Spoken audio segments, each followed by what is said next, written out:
দর্শক, আমি ছেলেদের ব্লেজারের বিভিন্ন স্টাইল দেখছি, বাট এইরকম স্টাইল কখনো দেখি নাই। এটা কি স্টাইল, এটা কি মডেল, কি নাম ভাই? এক্সকিউজ মি, এই যে আপনার পিছনের যে স্টাইলটা, এটার কি নাম? এটাকে আমরা ব্যাকলেস ব্লেজার বলে থাকি। এটা ব্যাকলেস ব্লেজার। Backless blazer. আচ্ছা, তো আপনার এই ডিজাইনটা করার আইডিয়া মাথায় কিভাবে আসলো? এটা আমার ডিজাইন না, এটা আমার একজন জুনিয়র ডিজাইনার, তার নাম হলো স্যামুয়েল হক, সেইটা ডিজাইন করছে। আচ্ছা, একটু আবেগটা আমরা একটু ঘুরে দেখি। মানে পিছনে একদমই ফাঁকা, এই ড্রেসটা পরে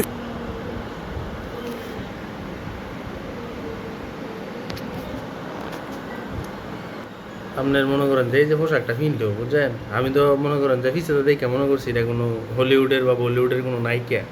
পরে দিই না, এটা একটা সেরা মানুষ, মানে বেড়া আক্তার বেডি আর কি, বুঝলেন? এটা একটা বেড়া আক্তার বেডি স্টাইল, বুঝলেন না? কারণ কোনো সুশীল সমাজের লোক, ভদ্র পোলাপানে ছেলেরা এই সমস্ত মানে রুচি আইতই না পিন্ধান লাগে।